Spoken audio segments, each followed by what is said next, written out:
Hey guys, welcome back to the video. आज इस video पे हम इलेक्ट्रिसिटी एंड मैग्नेटिज्म के जो आपके इंपॉर्टेंट टॉपिक्स है और जो क्वेश्चंस है वो इस वीडियो में हम डिस्कस करने वाले। इससे पहले हमने यहाँ पर मैकेनिक्स और आपकी इनऑर्गेनिक केमिस्ट्री, ऑर्गेनिक केमिस्ट्री के हमने इंपॉर्टेंट टॉपिक्स और क्वेश्चंस देखे थे, तो वाली वीडियो भी आप देख लेना। बाकी मैंने आपकी पूरी ई बुक बना रखी है जिसमें मैंने पूरे नोट्स यहाँ पर आपको प्रोवाइड कर रखे, hand written notes and previous year papers physics, chemistry और मैथमेटिक्स के। तो अराउंड 900 पेजेस की PDF आप चाहो तो उसे ले सकते हो, और डिस्क्रिप्शन बॉक्स में मैंने उसका लिंक दिया हुआ है उस ई बुक का।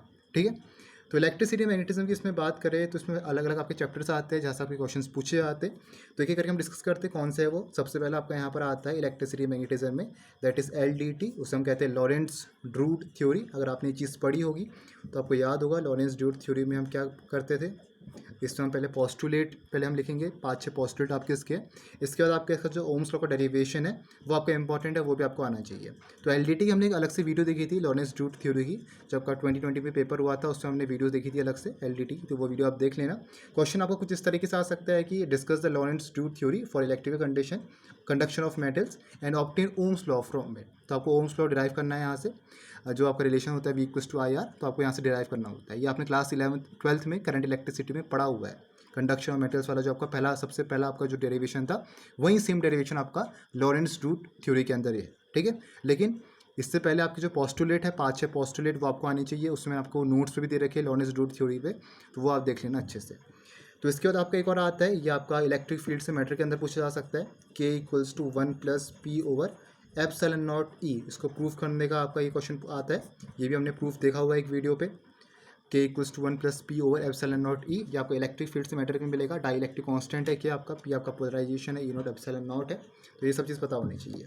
ठीक है, नेक्स्ट आता है गॉस लॉ से। तो देखो गॉस लॉ से क्या है कि आपका गॉसेस लॉ से आपका या तो आपका डायरेक्ट गॉसेस लॉ का आ सकता है रिलेशन डिराइव करने को, या आपको कुछ ऐसा पूछा जा सकता है कि derive Coulomb's law from the Gauss law. आपको यहाँ पर कोलम्ब्स लॉ डिराइव करना है फ्रॉम गॉस लॉ। ठीक है, तो क्वेश्चन अच्छे से आप समझना, इसमें आपको गॉस लॉ डिराइव नहीं करना है, आपको यहाँ पर कोलम्ब्स लॉ डिराइव करना है गॉस लॉ की हेल्प से। ठीक है, Q/ε0 की हेल्प से आपको यहाँ पर कोलम्ब्स लॉ को डिराइव करना है। और क्या पूछा जा सकता है, अगर मैं इलेक्ट्रोमैग्नेटिक इंडक्शन की बात करूँ तो ये मैं किस बेसिस में आपको बता रहा हूँ कि ये क्वेश्चन आपके आ सकते हैं। ये आपके प्रीवियस ईयर में क्वेश्चंस बहुत बार रिपीट हो रखे हैं, और आपके B.SC में क्वेश्चंस रिपीट होते हैं। अगर आप किसी भी साल की बात करो तो प्रीवियस ईयर के क्वेश्चंस आपके रिपीट होते ही होते हैं। ठीक है, तो उस बेसिस में आपको एक चीज़ बता रहा हूँ, मैं ऐसे ही नहीं कहता हूँ कि ये आ सकता है वो आ सकता है। प्रीवियस ईयर में ये सब क्वेश्चंस आपके आ रखे, 2-4 बार आपके रिपीट हो रखे हैं। ठीक है, तो देखो EMI की बात करें तो इलेक्ट्रोमैग्नेटिक इंडक्शन, ये भी क्लास 12th का चैप्टर है। तो इसमें आपका जो फराडे लॉ है वो बहुत इंपॉर्टेंट है। 3 लॉस इसमें आपके आते हैं यहाँ पर, लेंस लॉ भी इसके अंदर आपको मिलेगा, तो वो भी आपको अच्छे से देखना है यहाँ पर। फिर एक और रिलेशन आता है E=माइनस टाइम डेल फाई का, ये भी हमने अलग से वीडियो पे देखा है, सेपरेट वीडियो मैंने बनाई थी एग्जामिनेशन टाइम पे, E=माइनस डेल्टा फाई। फिर क्या आ सकता है आपका इसमें, एक तो मैंने गॉस लॉ की बात करी, तो आपका कोलम्ब्स लॉ था फ्रॉम गॉस लॉ। एक अलग से गॉस थ्योरम भी आ सकती है आपकी, state and proves Gauss theorem in electrostatics, ये आपने क्लास 12th में पढ़ा है गॉस थ्योरम। ठीक है, फिर अगर मैं बात करूँ मैग्नेटिज्म की, मैग्नेटिज्म में बायोट-सैवर्ट लॉ आपने पढ़ा हुआ है, बायोट-सैवर्ट लॉ। इसके साथ इसमें आपके इसके एप्लीकेशंस भी है। एप्लीकेशन आपने बहुत सारे पढ़े हुए, लेकिन एक जो इंपॉर्टेंट एप्लीकेशन है वो है आपका कि आपको मैग्नेटिक फील्ड यहाँ पर कैलकुलेट करना है at a point due to a straight current segment.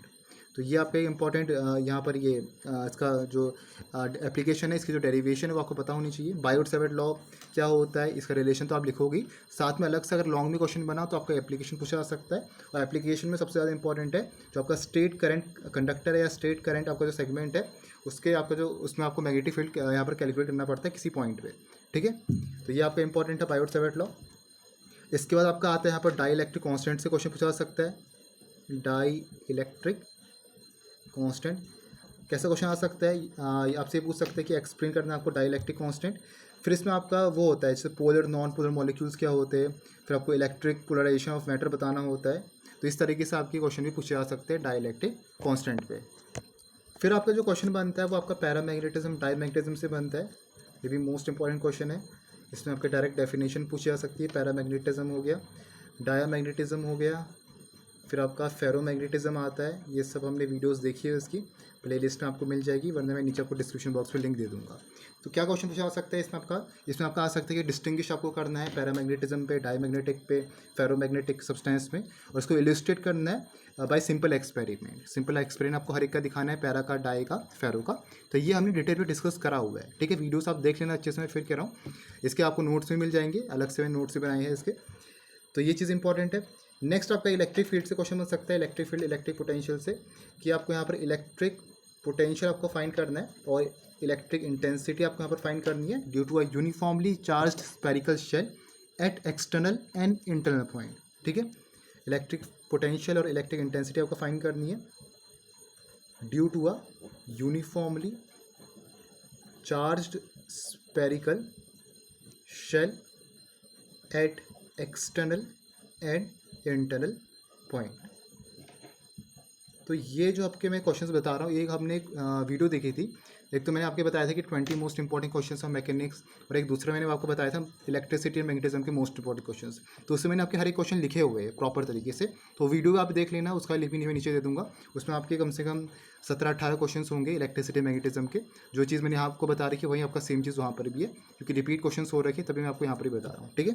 तो ये आपके इंपॉर्टेंट है, आपको यहाँ पर इलेक्ट्रिक पोटेंशियल निकालना है और इंटेंसिटी निकालनी है due to uniformly charge spherical shell at external and internal point.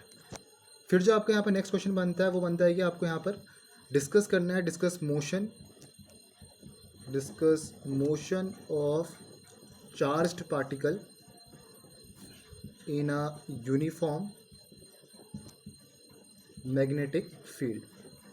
तो ये आपने जो डेरिवेशन है आपने क्लास 12 फिजिक्स में पढ़ा हुआ है मैग्नेटिज्म के अंदर। इसका जो आपका रिलेशन रहता है F=QVB sin थीटा, आपको याद आ रहा होगा अगर आपने कराया है तो 12th में। तो देखो क्या आपको यहाँ पर डिस्कस आपको करना है motion of a charge particle in a uniform magnetic field, proper diagram बना के आपको यहाँ पर डिराइव करना है F=QV sin थीटा।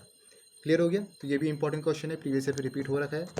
नेक्स्ट जो आपका यहाँ पर क्वेश्चन बन सकता है फ्रॉम फेरोमैग्नेटिज्म एंड डाईमैग्नेटिज्म से, उसमें आपका आता है क्यूरी-वेस्ट लॉ। तो इसका भी हमने क्विक रिवीजन किया था, 3-4 मिनट की वीडियो होगी क्यूरी-वेस्ट लॉ, वरना मैंने नोट्स आपका कंप्लीट ये दे रखा है। तो क्यूरी-वेस्ट लॉ इंपॉर्टेंट है। इसका आपका वॉटलेस करंट आता है, उसका जो डेरिवेशन है वो भी आपको देखना है वॉटलेस करंट का, ठीक है। वॉटलेस करंट आपको इंपॉर्टेंट है। फिर इसमें आपका सेल्फ इंडक्टेंस, म्यूचुअल इंडक्टेंस, ये सब आपके EMI के वो टॉपिक्स है। सेल्फ इंडक्टेंस हो गया, देन कम्स म्यूचुअल इंडक्टेंस। फिर एक दो आपके इसके भी कुछ आपके डेरिवेशन होंगे सोलोनॉइड वाले, आपका अगर आपको याद आ रहा होगा 12th से। तो इसमें तो सेल्फ इंडक्टेंस का ज़्यादा पूछा नहीं जाता है, लेकिन म्यूचुअल इंडक्टेंस में आपका डेरिवेशन आता है कि एक तो क्वेश्चन आ सकता है कि व्हाट इज म्यूचुअल इंडक्टेंस। दूसरा आपको क्या बन सकता है कि यहाँ कि आपका show that mutual inductance M between the two coils of self inductance L1 and L2 can be written as M=K √ L1 into L2। तो ये वाला जो प्रूफ है ये आपको पता होना चाहिए, और K यहाँ पर आपका कपलिंग कोफिशिएंट होता है, ठीक है। तो क्वेश्चन आपका इस तरीके से पूछा जा सकता है कि आपको म्यूचुअल इंडक्टेंस डिफाइन करना है, और आपको ये बताना है कि जो आपका म्यूचुअल इंडक्टेंस M है बिटवीन टू कॉइल्स, जिसका सेल्फ इंडक्टेंस क्या है L1 और L2 है, उसको हम कुछ इस तरीके से लिख सकते हैं M=K √ L1 into L2, जहाँ पर K आपका कपलिंग कोफिशिएंट है, ठीक है। तो ये प्रीवियस ईयर में रिपीट हो रखा। सेल्फ इंडक्टेंस से कम पूछे जा सकते हैं, सेल्फ इंडक्टेंस का डेफिनेशन आ सकती है शॉर्ट पे, लेकिन अगर लॉन्ग में आया तो चांसेस आपके इसके है कि आपका ये प्रूफ भी आए म्यूचुअल इंडक्टेंस के साथ। क्लियर हो गया, ठीक है। इसके बाद आपके और भी कुछ डेफिनेशन, जो कुछ टर्म्स रहती है, टर्मिनोलॉजीज रहती है, उसके भी आपके आ सकते हैं। जैसे आपका यहाँ पर हो गया एटॉमिक पोलराइजेबिलिटी हो गया, एटॉमिक पोलराइजेबिलिटी है। फिर आपका इलेक्ट्रिक ससेप्टिबिलिटी हो गया, इलेक्ट्रिक ससेप्टिबिलिटी। फिर आता है आपके यहाँ पर रिलेटिव परमिटिविटी हो गया।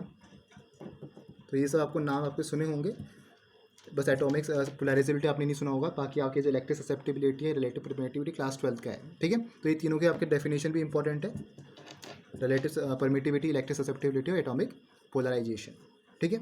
नेक्स्ट आपका एक और आ सकता है इलेक्ट्रिक पोटेंशियल से क्वेश्चन, जैसे अभी ऊपर हमने देखा था कि आपका due to uniformly charge spherical shell था। एक और बन सकता है इलेक्ट्रिक पोटेंशियल से कि आपको यहाँ पर एक्सप्रेशन को रिड्यूस करना है for the potential due to a uniformly charged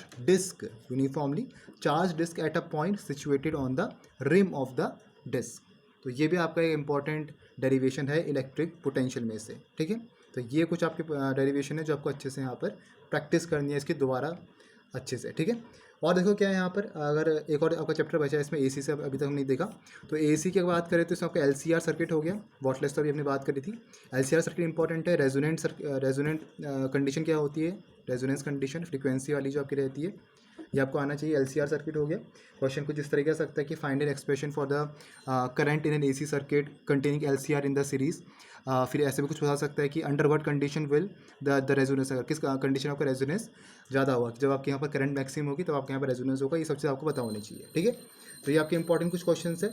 और क्या बता सकते हो, और क्या आ सकता है आपको इलेक्ट्रिक पोटेंशियल फील्ड पे, कि आपको यहाँ पर एक्सप्रेशन डिराइव करना है इलेक्ट्रिक पोटेंशियल फील्ड का at any point due to an electric dipole. तो इलेक्ट्रिक डाइपोल तो आपका सिंपल ये है, क्लास 12 का आपका ये डेरिवेशन है इलेक्ट्रिक डाइपोल का, जिसमें आपको यहाँ पर फील्ड पता लगाना है और पोटेंशियल भी पता है यहाँ पर लगाना है, ठीक है। तो बहुत सारी वीडियोस हमने देखी है ऑलरेडी इलेक्ट्रिसिटी मैग्नेटिज्म की, एक बार आप फिर यहाँ पर देख लेना, उसको रिवाइज कर लेना। सबका लिंक मैं नीचे दे दूँगा डिस्क्रिप्शन बॉक्स पे। तो ये आपके कुछ इंपॉर्टेंट वो थे क्वेश्चंस थे इलेक्ट्रिसिटी मैग्नेटिज्म के। बाकी मैंने आपके नोट्स की ई बुक और जो पेपर्स की ई बुक है वो बना रखी है, आप चाहो तो उसको ले सकते हो, वरना आप जो वीडियोस है उनको आप एक्सेस कर सकते हो, वो आपको चैनल पे मिल जाएगी। और कुछ हमने वहाँ पर डेरिवेशन भी करे, कुछ आपके क्वेश्चंस हो तो मुझे आप इंस्टाग्राम पे मैसेज कर सकते हो कि ये आपको पर्टिकुलर क्वेश्चन में प्रॉब्लम आ रही है, तो मैं कोशिश करूँगा कि इसको मैं वीडियो वहाँ पर एक बार फिर से बना दूँ उस पर्टिकुलर जो भी आपकी क्वेरी यहाँ पर रहने वाली है, ठीक है। तो hope you like this video. मिलेंगे नेक्स्ट वीडियो पे। Thank you for watching this video.